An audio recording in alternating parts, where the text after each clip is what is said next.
Hello and welcome to my air build tutorial on Canis.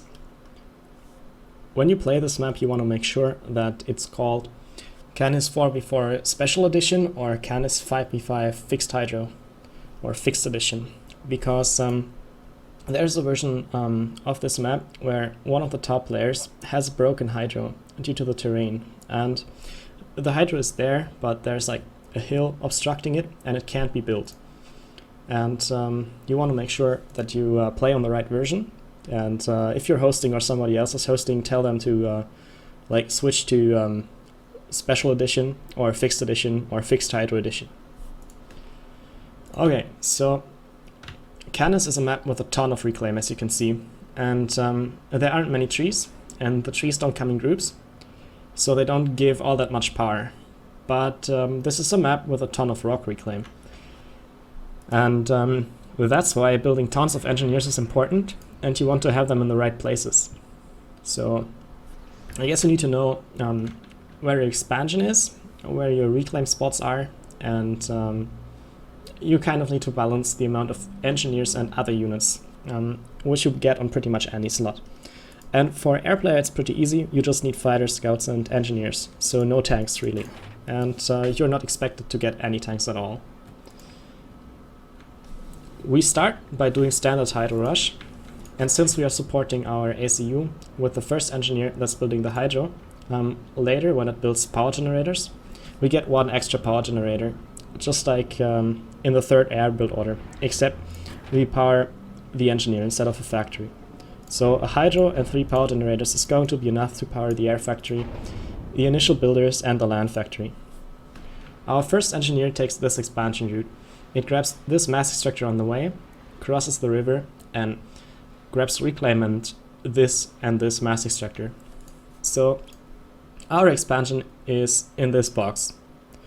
And sometimes this player tries to get this expansion. If they don't know the map, they may think that this is theirs.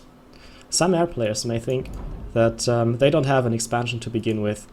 So make sure you get your right expansion, which is this one. And for the top slot, it's this one. Don't miss out on that.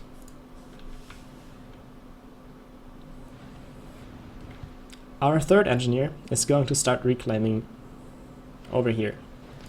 Engineer number 4 is going to assist our ACU until the factory is finished building.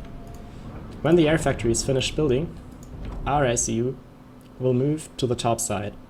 It will grab some reclaim over here and then move on to the other side of the river and grab all these rocks over here. These rocks are worth a lot.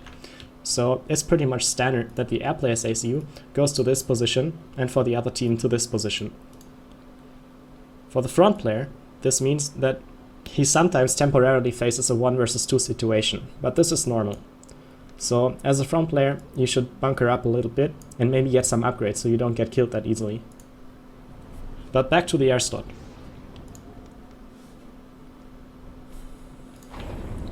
We are going to use a Alt right mouse button reclaim order from the factory to the reclaim spots. And whenever 1 or 2 engineers move to that order, we give the next one. So we want to maximize the reclaim range on all of our engineers, unless we do manual reclaim, which is always better of course, but we don't have time for it.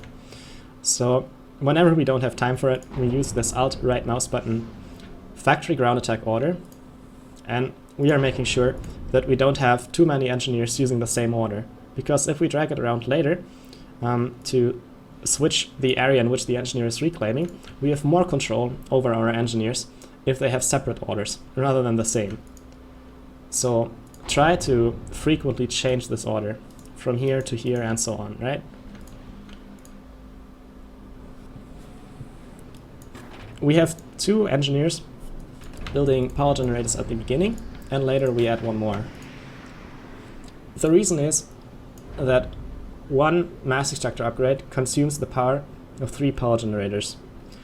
And it's a bit like scaling up your build with 2 engineers building land factories and 1 engineer building power generators, or 2 engineers building air factories and 3 engineers building power generators. Except this time we aren't building factories, but we are building mixes. That's why we have these 3 engineers in power spam. And from other maps you know that a ring of T1 power generators around your factory is in most cases going to be just enough to get a T2 upgrade on the factory, which is exactly what we're going to do later. Since I want an extra factory, so we can get more reclaim engineers, we can get a T1 transport to drop reclaim engineers elsewhere, and we can get T1 air and upgrade to T2 air at the same time without sacrificing either. We need these extra 3 power generators to power this factory. Our ACU is about to arrive. It has already reclaimed some of the stones here. It's going to continue reclaiming, and it's going to move over here. In terms of air rally points, I guess it's important that you cover both sides of the map, and you may want to intercept some scouts in the center. In a real game, the scout would be scouting naturally. And in this replay, I'm not building many scouts. In a real game, you would be building more scouts from the second factory. Your goal on this map is to keep this expansion, get better eco than the enemy air player, and hit T3 air quicker than the enemy air player. You also want to avoid any T2 or T3 snipes from enemy air players to your allies. On this map, it's not exactly uncommon that you have multiple air players.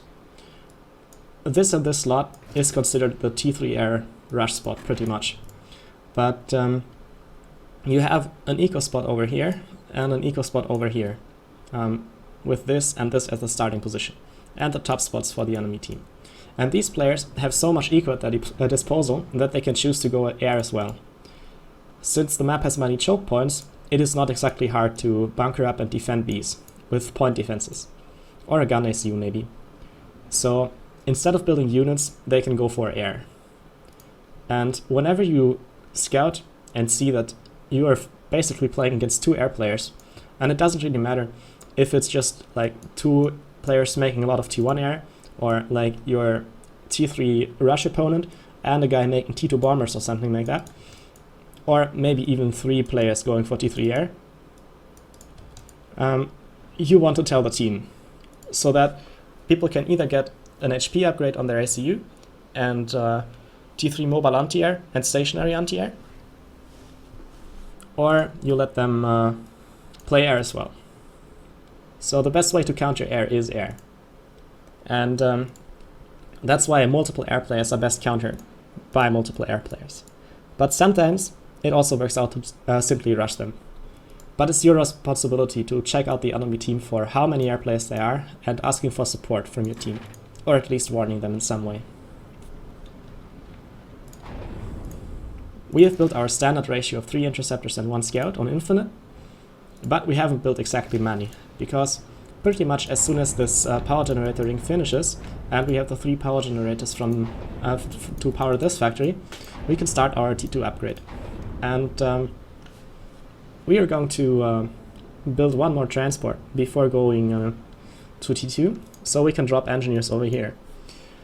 This is a contested spot between this player and this player, but since the expansion is relatively slow on this map, we can simply drop engineers here and steal the reclaim. This transport is going to be for that. We started our T2 upgrade as soon as we are loading the transport. And well, I guess this transport is optional, but it certainly helps getting it. Because you should aim for at least 6,000 and better over 7,000 reclaim on the air spot on this map. It's entirely realistic to get that much. And if you have much less, chances are that you're going to fall behind in the air game drastically. This is an important reclaim spot, as well as this and this, which is going to help you get this reclaim. This one is directly next to your base, so you get it immediately, same as this one. And if you also get reclaim in this area with your transport, you're going to have a nice economy. Right now I'm doing some mismanagement. I forgot to upgrade some extractors, and I'm doing that now. This wall is extremely important, and it doesn't hurt to add extra layers, maybe 2 or even 3. And in some cases you also want to build a wall here, if there are T1 hover tanks, For example, this is an Aeon or a Seraphim player, or even T2 hover tanks, right? Like, they sometimes cross the water over here and try to hit your base or the expansion. This wall matters because as an air player, we don't really build units, and losing the expansion is going to set us behind. We are going to build this wall to give this guy and this guy extra time to react to any threats that are coming to our expansion.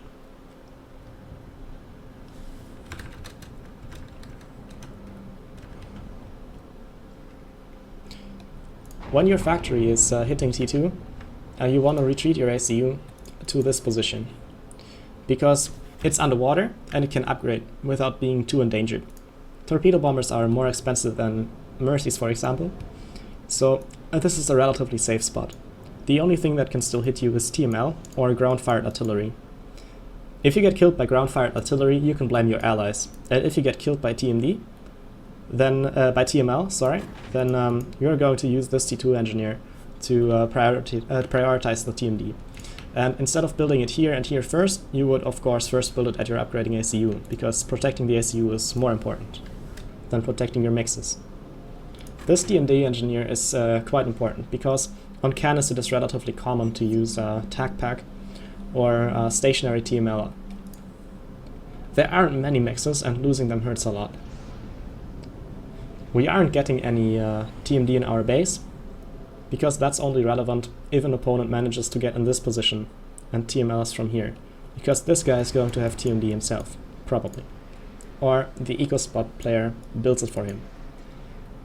So getting TMD in our core base is not too important, but we can do it if we need to.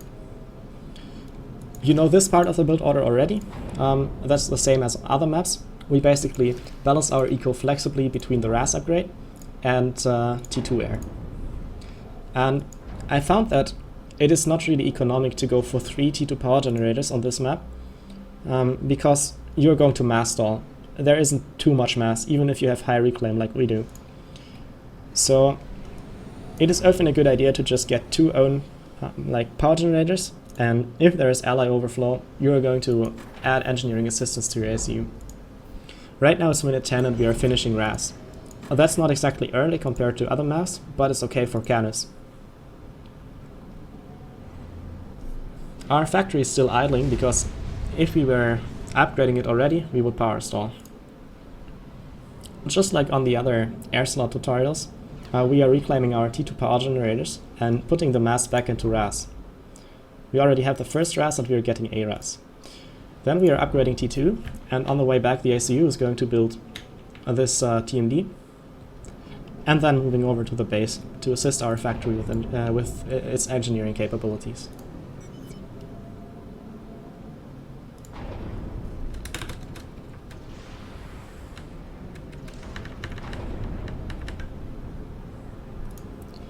We have hit T3 now, and we are building our first ASF.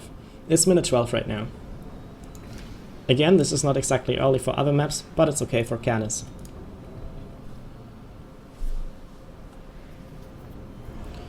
We are going to take our support factory to T2 to get some T2 engineers for increased engineering capabilities, and later we are going to upgrade it to T3. And scale is especially important on this map, so you want to build extra air factories and upgrade them to T3 immediately. At the same time, you want to make space for your T3 engineer that is going to build T3 power in between the factories.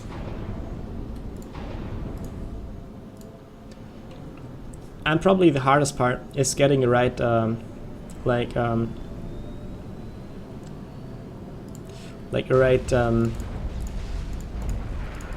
transition from T2 to T3 mass.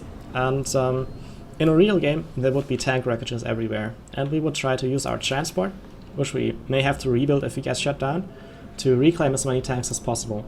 And this way, we can scale up our power, our build power, and our mass at the same time.